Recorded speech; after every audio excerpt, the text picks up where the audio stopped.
Amen, amen. Je vous ai dit ici la dernière fois que quand vous allez me voir me tenir sur la chaise, c'est pour parler de la dîme.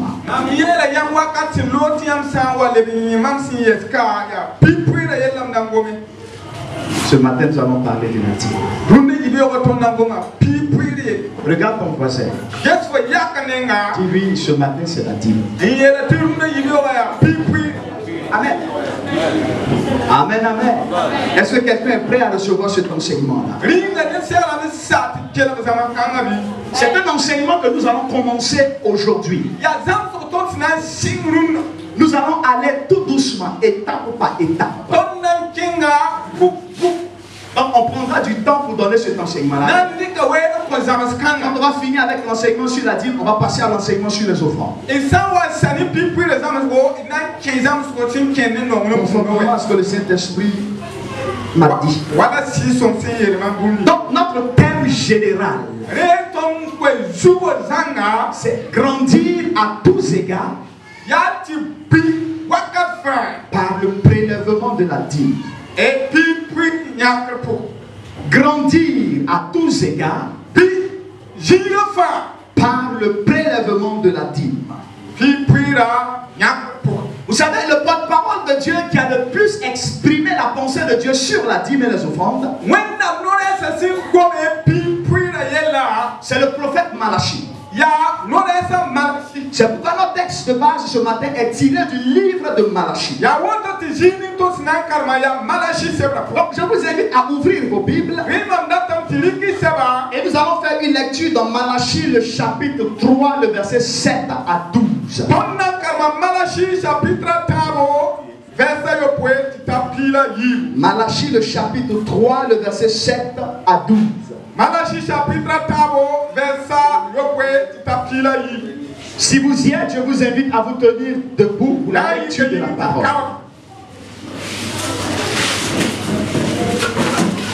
Je me répète encore une dernière fois, Malachie le chapitre 3, le verset 7 jusqu'au verset 12. Je vais lire en français.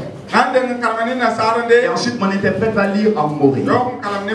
Comme nous sommes les soldats du Seigneur, nous pouvons tenir de moins une heure de temps. Amen, amen. La Bible dit ici, depuis le temps de vos pères, vous vous êtes écartés de mes ordonnances. Vous ne les avez point observées. Revenez à moi et je reviendrai à vous, dit l'Éternel des armées. Et vous dites, en quoi devons-nous revenir? Un homme trompe-t-il Dieu? Car vous me trompez. Et vous dites, en quoi avons-nous trompé?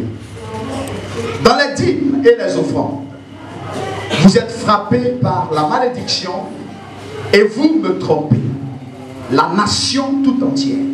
Verset 10, apportez à la maison du trésor toutes les dîmes, afin qu'il y ait de la nourriture dans ma maison. Mettez-moi de la sorte à l'épreuve, dit l'Éternel des armées, et vous verrez si je n'ouvre pas pour vous les écluses des cieux, si je ne répands pas sur vous la bénédiction en abondance. Pour vous, je menacerai celui qui dévore, et il ne vous détruira pas les fruits de la terre, et la vigne ne sera pas stérile dans vos campagnes, dit l'Éternel des armées. Le dernier verset, le verset 12. Toutes les nations vous diront heureux, car vous serez un pays de délices. Est-ce que quelqu'un peut me donner un mot à l'air? J'aime la fin de ce verset. Toutes les nations vous diront heureux, car vous serez un pays de délices. Nous écoutons la lecture en mots.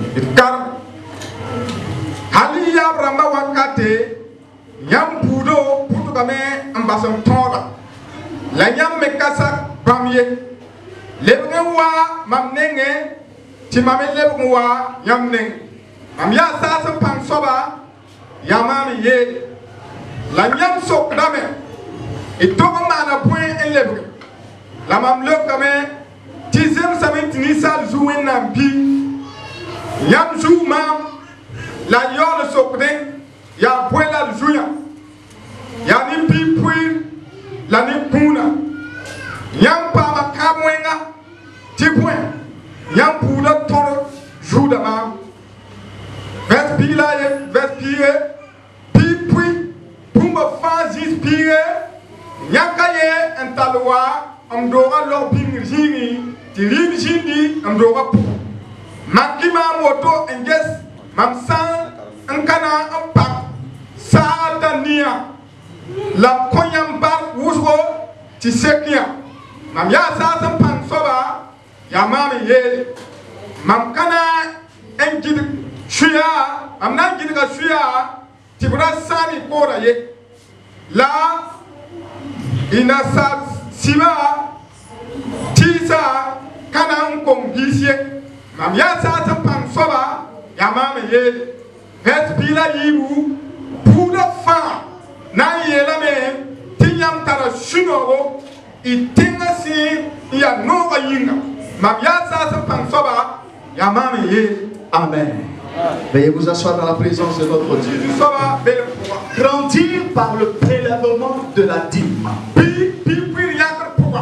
Malachi veut dire messager de l'Éternel. Il est lui-même l'auteur de ce livre. Certains pères de l'Église pensaient que l'auteur du livre de Malachi était un ange. Puisque le nom Malachi en grec et en hébreu signifie ange ou messager.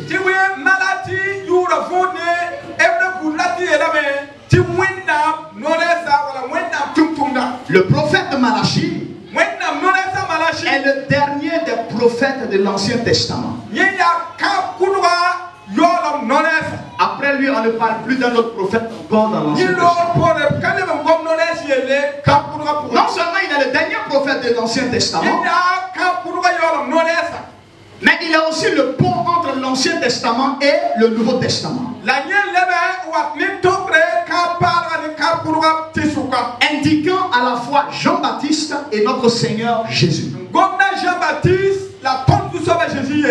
notre texte de base, l'Éternel invite le peuple à revenir à lui. Et le peuple va poser la question au Seigneur. En quoi devons-nous revenir? Qu'est-ce que nous faisons ou qu'est-ce que nous ne faisons pas que nous devons faire? Et le Seigneur va leur répondre en leur disant: vous devez revenir à moi dans les dîmes et dans les offrandes. Est-ce que quelqu'un comprend ça déjà? L'Éternel ici va leur rappeler leur infidélité par rapport aux dîmes et aux offrandes.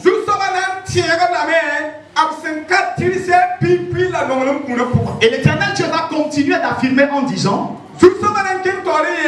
parce que vous n'êtes pas fidèles dans la dîme et dans les offrandes, vous êtes des voleurs. Et le Seigneur continue encore en disant: parce que vous n'êtes pas fidèles dans la dîme et les offrandes, vous avez attiré une malédiction sur vous. Est-ce que quelqu'un comprend déjà quelque chose? Donc nous comprenons déjà au travers de nos textes de base. Lorsqu'un chrétien n'est pas fidèle à Dieu dans sa dîme et dans son offrande ou dans ses offrandes, devant Dieu il est un voleur. Je parle terre à terre comme ça, je dis les mots tels qu'ils sont pour que vous compreniez l'importance. Devant Dieu, ce chrétien-là est un voleur. Et puis ce n'est pas tout. Il y a une malédiction encore qui est sur sa vie. Mais regardez un peu comment c'est terrible. De la même manière que nous voyons des voleurs qui entrent dans les maisons pour voler les gens, pour dépouiller les gens. De cette même manière-là, le chrétien qui n'est pas fidèle dans sa dîme et dans ses offrandes est un voleur devant Dieu. Il n'y a pas de différence entre lui et cette personne-là. Maintenant, dites-moi, un tel chrétien, s'il vient demander quelque chose à Dieu, est-ce que Dieu va lui accorder? Il y a certaines choses que notre Dieu Dieu ne lui donnera jamais. Parce qu'il n'observe pas, il ne respecte pas ce principe-là.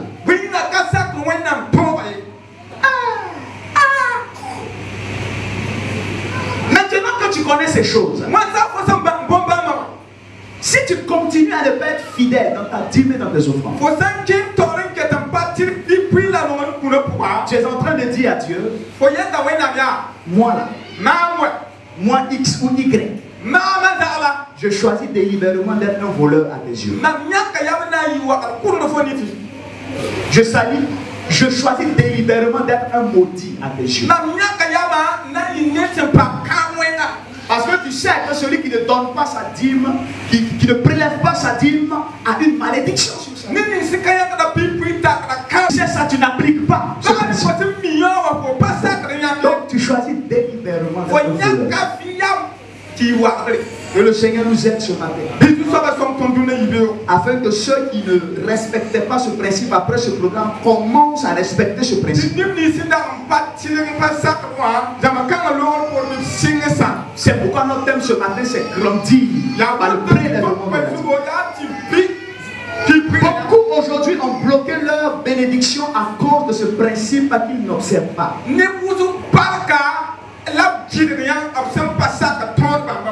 Ce matin, le sous-thème que nous allons voir, c'est simplement prélever la dîme, une expression d'obéissance. C'est le premier sous-thème que nous allons voir. Et dans les jours qui suivent, on verra le deuxième sous-thème qui est le concept de l'église naissante sur la dîme.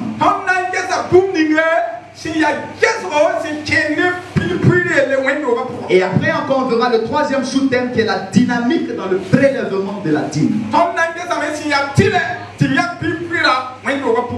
Introduisons ce message ce matin par le prélèvement de la dîme, une expression d'obéissance. Regarde ton voisin. Dis-lui prélever sa dîme. C'est une expression d'obéissance.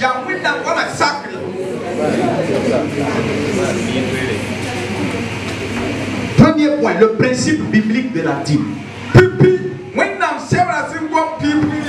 La première des choses que nous devons savoir,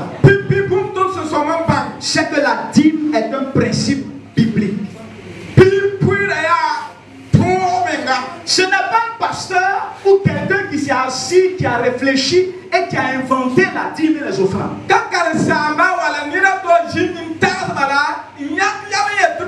Et puis ensuite obliger les chrétiens à prélever leur dîme. Non. Ce n'est pas quelqu'un qui a inventé ça. C'est un principe biblique. Ce n'est pas un pasteur qui l'a inventé. La dîme a été prélevée depuis l'époque de la Genèse. Quand nous lisons Genèse 14, nous voyons ici que Abraham a prélevé sa dîme 400 ans avant la promulgation de la loi.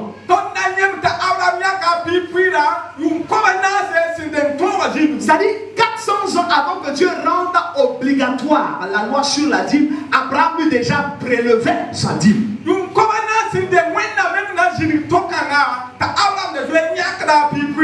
Si le livre des commencements avait cas de cela, cela veut dire que son origine remonte à bien plus loin encore. Son ancienneté remonte à bien plus loin encore. Son ancienneté ne date pas de maintenant.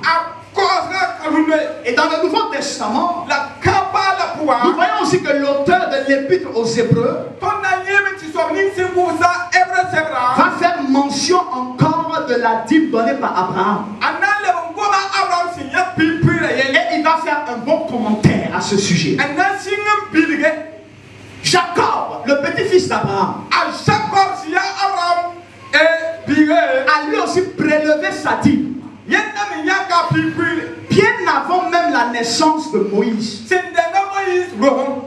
Donc, si nous regardons bien ces différents récits, il est clair que Abraham n'est pas l'auteur de la dîme.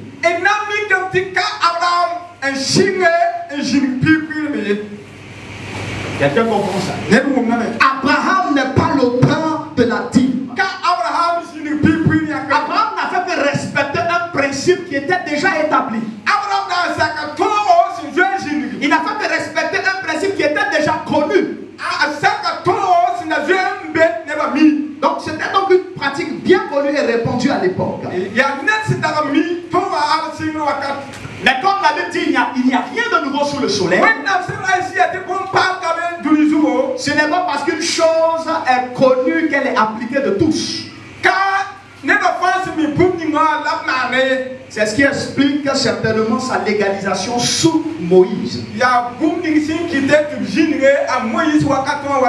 ce que j'aimerais que vous retenez déjà, c'est que la dîme est un principe biblique. Amen, amen. Tu as compris déjà ça? Maintenant voyons notre deuxième point qui est la légalisation de la dîme.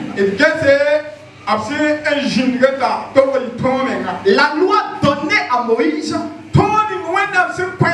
n'a fait que rendre obligatoire le prélèvement de la dîme.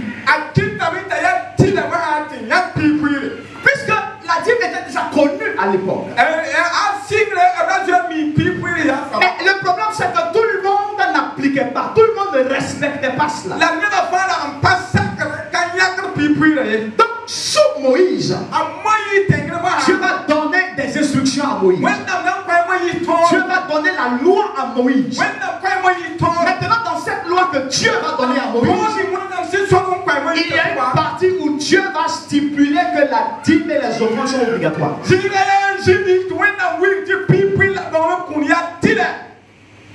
Dieu souhaitait ne plus voir ses enfants se soustraire de cette pratique-là.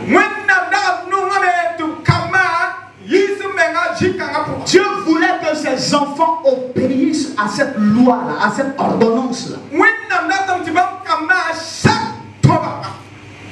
Amen.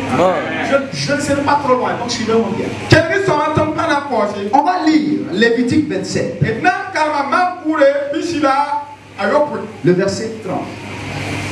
On va comprendre un peu comment la dîme était prélevée à cette époque. Comment la dîme était prélevée à l'époque de l'ancienne alliance. Sous l'ancienne alliance. Lévitique 27, à partir du verset 30 jusqu'au verset 34. Au verset 30 ici, la Bible dit: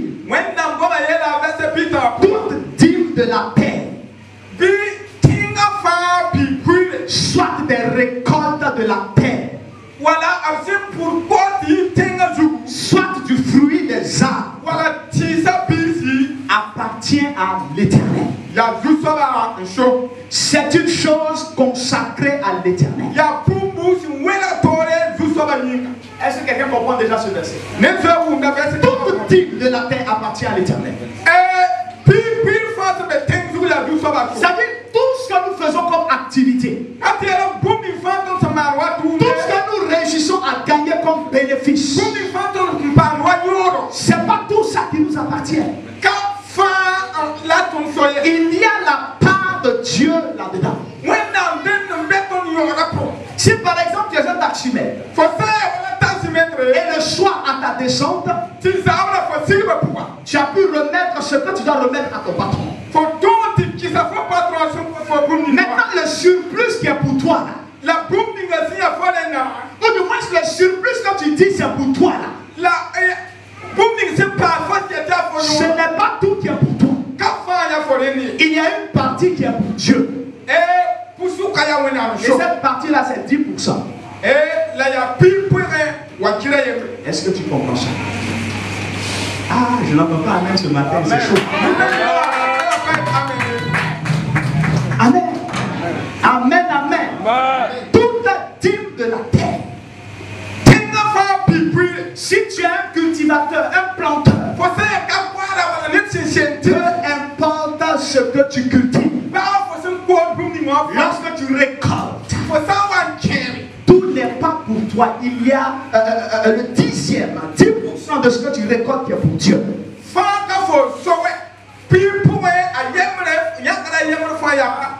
Et le verset dit cela appartient à l'Éternel. Et le verset continue à dire que c'est une chose consacrée à l'Éternel. Aujourd'hui, les gens aiment dire que j'ai travaillé à la sueur de mon front. C'est pas ce qu'on aime dire. Tout ce que j'ai pu avoir aujourd'hui, c'est à la sueur de mon front que j'ai pu avoir. J'ai travaillé durement pour avoir ça. Donc souvent même quand on dit de donner, c'est tout un problème. Moi j'ai souffert comme ça pour avoir mon argent. Et toi tu as venu comme ça me dire de donner. Écoutez-moi bien. Frère, soeur, si Dieu avait ôté le souffle de vie en toi, est-ce que tu allais pouvoir travailler? Hein? Non, répondez-moi chemin. Est-ce que tu allais pouvoir travailler? C'est à la sueur de mon front, c'est à la sueur de mon front. C'est un langage qu'on doit changer. On doit plutôt dire c'est par la grâce de Dieu. C'est moi, j'ai travaillé, j'ai eu tout ça, c'est moi. Quel c'est moi? Si Dieu a coupé le fil, hein, ta vie là, si tu as enlevé ça, c'est où tu as passé par le travail. Pour parler de transpirer. Reconnaissons que tout ce que nous avons, c'est par la grâce de Dieu. Et nous devons respecter ce principe. Parce que lorsque Dieu nous permet d'avoir, il y a une partie que nous devons lui retourner. Est-ce que tu comprends ça? Regarde encore ton voisin. Il dit, ce que Dieu te permet d'avoir, c'est pas tout qui est pour toi. 10% de ce que tu gagnes chaque fois là appartient à Dieu. Est-ce que tu comprends ça? Quand nous poursuivons la lecture, verset 31, il a dit ici encore, si quelqu'un veut racheter quelque chose de sa dîme, il y ajoutera un 5e.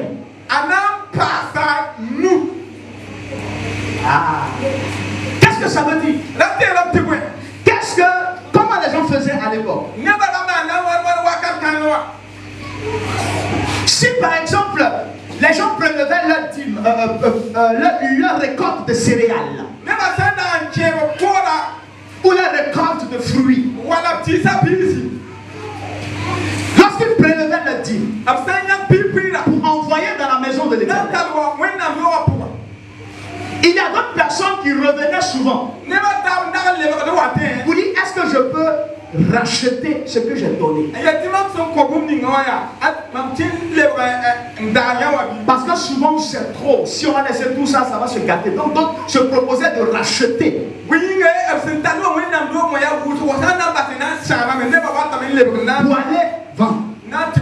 La Bible dit, si tu as donné un objet, de la nourriture, si tu veux racheter ça, tu vas ajouter un 5e. C'est-à-dire que si la valeur est par exemple 10 000, tu vas racheter ça peut-être à 15 000. Tu comprends un peu? C'est ce que la Bible dit. Ce n'est pas un péché. Et nous voyons ça encore aujourd'hui souvent dans certaines églises. Lorsqu'il est fait la fête de la moisson par exemple, les gens vont envoyer des récifs de bananes, des sacs de riz, des bidons d'huile, etc., des cartons de tomates, etc., etc. Il y a d'autres même qui vont donner leur montre. D'autres vont envoyer des habits. Et souvent après cette offrande là, Il y a une vente aux enchères qui est faite. Vous n'avez jamais suivi ça? On finit de tout donner, on dit non, on va revendre. On dit non, ça c'est 5 000. Qui dit mieux? Et peut-être l'objet qui coûte 5 000, quelqu'un va acheter ça à 10 000. On ne revend ça jamais, on ne revend jamais au prix initial.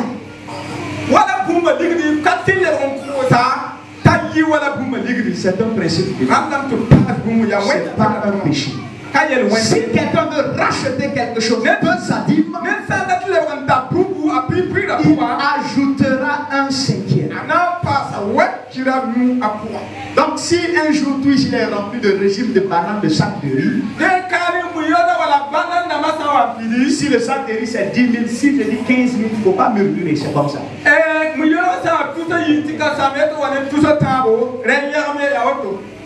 Est-ce que tu comprends ça? Voilà un peu comment c'était pratiqué. Et au verset 32 et 33, il a dit ici que toute dîme de gros et de menu bétail, de tout ce qui passe sous la houlette, sera une dîme consacrée à l'Éternel. Et le verset 33 dit, on n'examinera point si l'animal est bon ou mauvais. Et l'on ne fera point d'échange. Si l'on remplace un animal par un autre, ils seront l'un et l'autre chose sainte. Et ne pourront être rachetés. J'explique encore pour qu'on comprenne. Le berger qui a par exemple beaucoup de chèvres, plusieurs chèvres, il a un bâton. Et c'est ce bâton qui s'appelle la houlette. Quand il voulait prélever sa dîme, il prend son bâton. Il commence à compter une chèvre, deux chèvres, trois chèvres, quatre chèvres, cinq chèvres, jusqu'à 10 chèvres. La 10e chèvre, c'est ça sa dîme. Est-ce que tu as compris? La 10e chèvre, c'est ça sa dîme. Maintenant, s'il trouve que cette chèvre-là est trop maigre, s'il trouve que cette chèvre n'est pas en bonne santé, et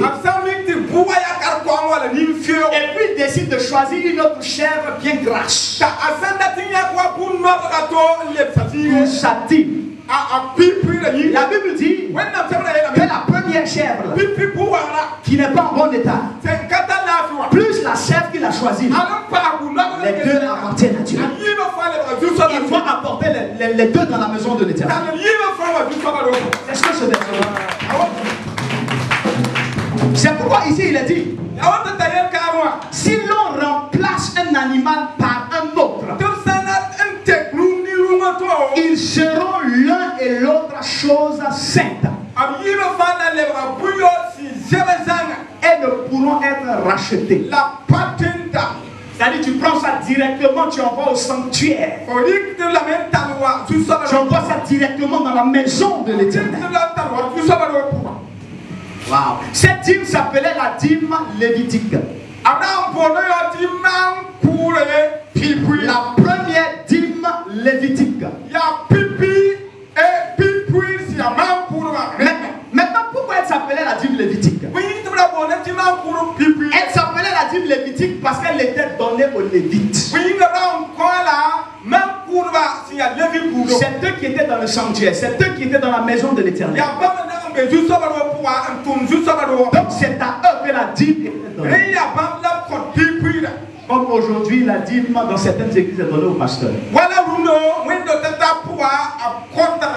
Il faut sourire un peu. Est-ce qu'on a compris ça? Maintenant, à côté de cette première dîme lévitique, il y avait une deuxième dîme. Et cette dîme était appelée la dîme secondaire. Et nous trouvons cette deuxième dîme dans Deutéronome, le chapitre 14, le verset 22 à 27. Cette dîme était différente de la première dîme.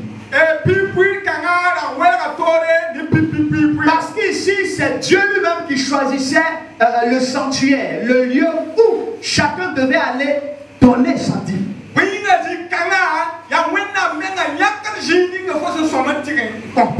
Je prends par exemple Oscar. Je dis Oscar, c'est à Azaké, à l'Institut pastoral et théologique que tu dois aller donner ta dîme.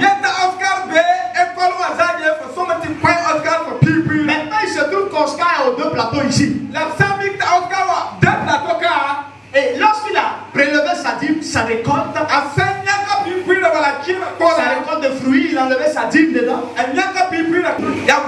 S'il doit transporter ça de deux plateaux jusqu'à Azaké, ça ne sera pas facile.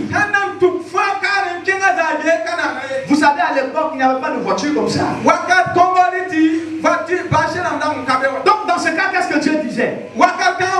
Dieu disait, dans ce cas, tu vends. Maintenant, l'argent de ça, tu envoies ça au sanctuaire. Et quand tu viens avec ça au sanctuaire, tu achètes à manger et à boire. Et tout le monde mange. C'était une manière pour le peuple. Dieu a permis ça pour que le peuple se réjouisse en sa présence. Pour la dîme secondaire. Donc c'était ces deux dîmes qui étaient pratiquées sous l'ancienne alliance. Maintenant, verset 34 ici. La Bible dit pour terminer, quels sont les commandements que l'Éternel donna à Moïse pour les enfants d'Israël sur la montagne de Sinaï.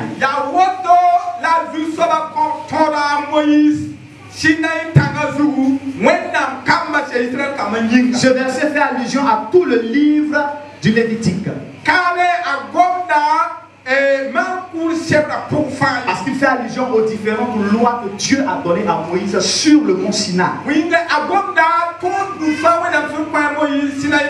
Et parmi ces différentes lois, la loi de la dîme a été intégrée.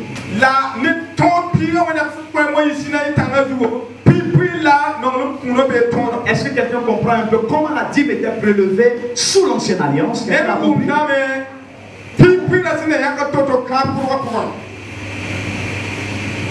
Maintenant, troisièmement, ce que nous devons savoir, c'est que la dîme a continué après la loi. C'est mon dernier point. Regarde encore ton voisin. On lui dit, la dîme là, ça ne s'est pas arrêté sous l'ancienne alliance. Dis-lui ça bien. Dis-lui que la dîme, après la loi a continué. Ça c'est important que tu le saches. Parce qu'il y a des courants de pensée aujourd'hui qui disent que la dîme est dépassée. Moi je viens te dire que la dîme n'est pas dépassée. La dîme est toujours d'actualité. Parce que la dîme a continué après la loi. Et ce que vous devez savoir, quand vous lisez l'Ancien Testament, vérifiez si ce qui est dit là-bas n'est pas dit dans le Nouveau Testament. Ça veut dire que ça ne te concerne pas aujourd'hui. Tu peux laisser, c'est pour les juifs, etc., etc. Mais si c'est répété sous la nouvelle alliance, dans le Nouveau Testament, ça veut dire que ça te concerne encore aujourd'hui. Ah,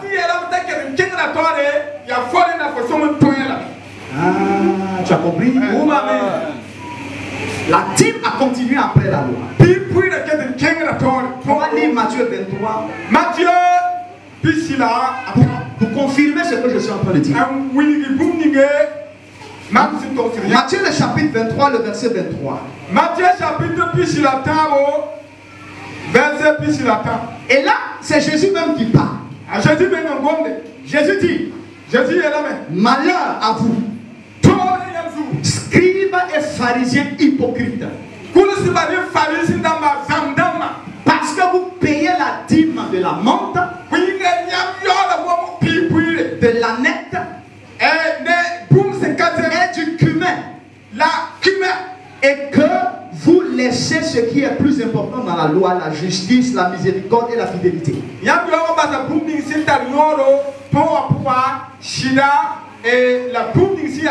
C'est là ce qu'il fallait pratiquer sans négliger les autres choses. Regardez frère, les scribes et les pharisiens qui suivaient Jésus payaient leur dîme à Jésus. Ah, ça je sais que je donne une information à quelqu'un ce matin. Est-ce que tu savais ça? Est-ce que tu savais ça? Les scribes et les pharisiens payaient, donnaient la dîme à Jésus. Ils étaient fidèles dans la dîme. Mais Jésus va leur reprocher quelque chose. Jésus va dire, c'est vrai, vous êtes fidèles dans votre dîme. Mais quand il s'agit de faire preuve de justice, quand il s'agit d'être juste envers votre prochain, vous ne l'êtes pas. Vous ne l'êtes pas. Quand il s'agit d'être miséricorde envers votre prochain, vous ne l'êtes pas. Vous ne vous entraidez pas. Le problème des autres n'est pas votre problème. Quand il s'agit d'être fidèle, d'être honnête envers vos frères et vos soeurs, vous ne l'êtes pas. Dieu dit c'est bon de payer la dîme. C'est aussi bon de respecter les autres principes bibliques. C'est ce que Jésus est en train de dire dans ce texte. Et quand vous regardez bien ce texte, vous voyez qu'il y avait plusieurs dîmes qui étaient prélevées. Mando, il y a dîme, cumin, il y a dîme, etc. Bon, aujourd'hui on dit c'est la dîme seulement de ce que tu gagnes, c'est problème.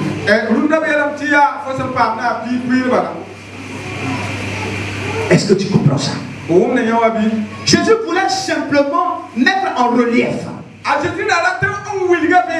la faiblesse qui accompagnait le zèle des scribes et des pharisiens.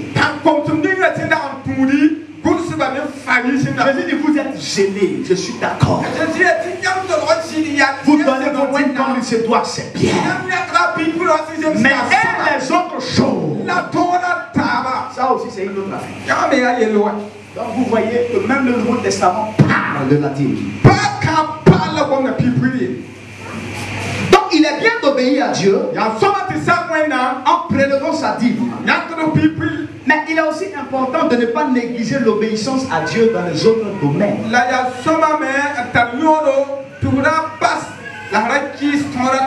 On va lire un dernier texte et puis on va s'arrêter. Matthieu le chapitre 22. Matthieu chapitre, à partir du verset 17 jusqu'au verset 21. Matthieu 22, 17 à 21. La Bible dit ici, dis-nous donc ce qu'il t'en semble. Est-il permis ou non de payer le tribut à César?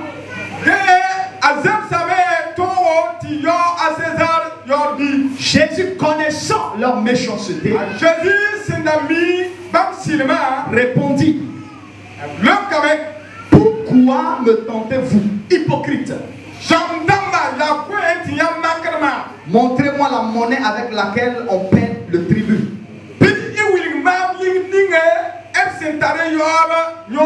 Et ils lui présentèrent un denier. Il leur demanda, qui sont cette effigie et cette inscription? De César, lui répondit-il. leur dit, rendez à César ce qui est à César, et à Dieu ce qui est à... Rendez à César ce qui est à... Et rendez à Dieu ce qui est à...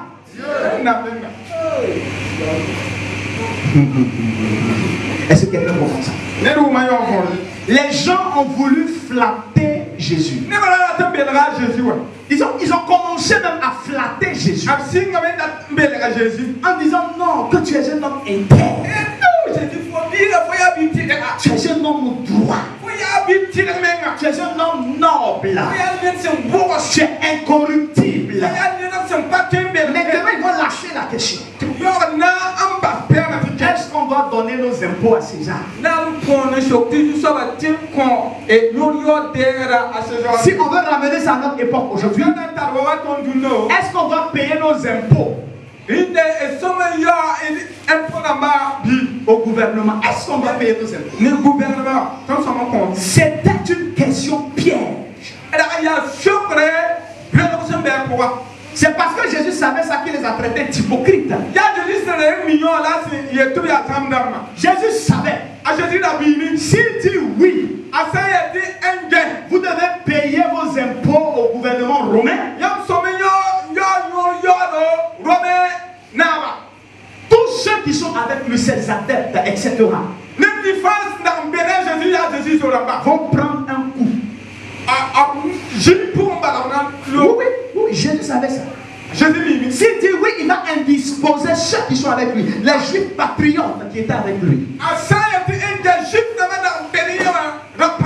Jésus savait aussi que s'il disait non, on ne doit pas payer les impôts au gouvernement romain, on va le traiter de rebelle. Comment faire? Vous savez, il y a des récits de Jésus, quand tu lis, tu dis, mais Jésus était un homme sage, extraordinaire.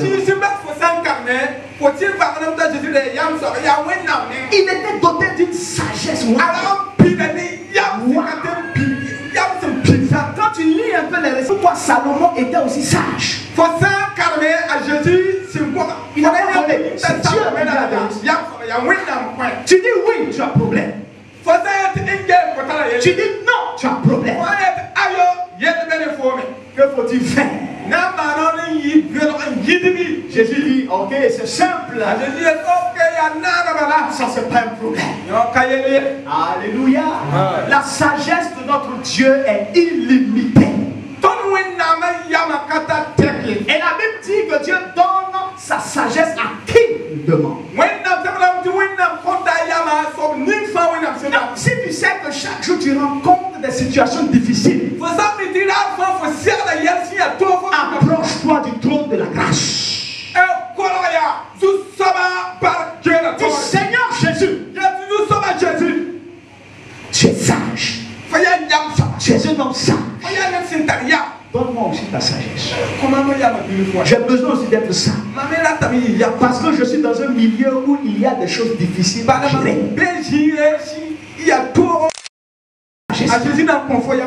Donc Jésus m'a dit, apportez-moi un denier.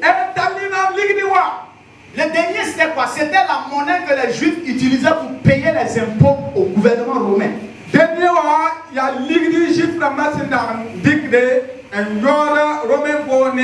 Quand ils ont envoyé le denier, il y avait des inscriptions dessus, il y avait des effigies là-dessus. Jésus dit, ce qui est dessus là, ça veut dire quoi? Ça appartient à qui? Et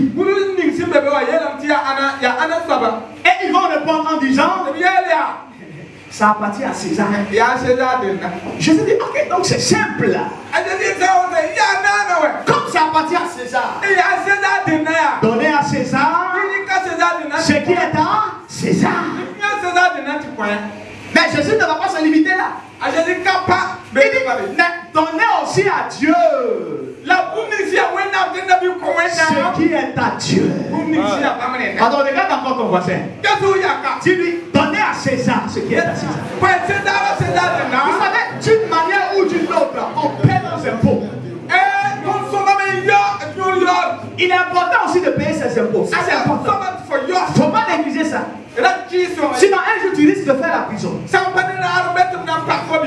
voisin, il faut payer tes impôts. Ne cherche pas de problème avec le gouvernement. Il faut payer tes impôts. Mais n'oublie pas aussi que tu dois donner à Dieu ce qui est à Dieu. Tu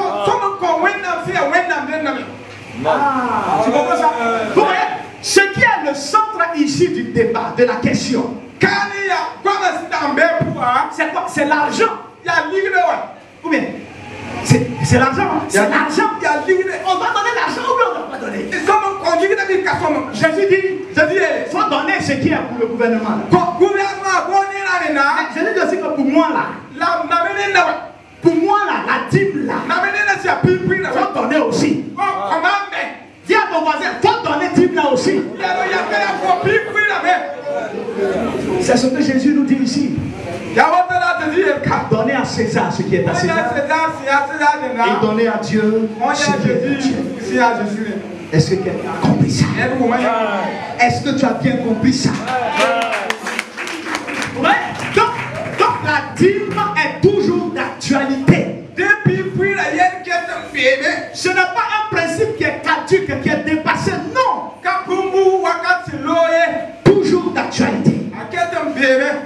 Ce qui est au centre de la question, c'est l'argent, comme je l'ai dit. Donc, nous devons payer nos dîmes. Lorsque nous prélevons la dîme, c'est un acte d'obéissance. Vous devez bien retenir ça. Lorsque tu donnes à Dieu la part qui lui revient de toi, c'est un acte d'obéissance. Tu obéis à Dieu. Et aujourd'hui, lorsque nous prélevons notre dîme, nous obéissons à Jésus, qui nous dit de donner à Dieu la part qui lui revient de toi. Amen. Jésus est ton Dieu ou bien il n'est pas ton Dieu? S'il est ton Dieu, lève ta main, je veux voir. Donc à partir d'aujourd'hui, parce que Jésus est ton Dieu, parce qu'il te demande d'être fidèle dans la dîme, s'il te plaît, sois fidèle dans la dîme. Que le Seigneur bénisse sa parole. Au nom de Jésus. Amen. Amen.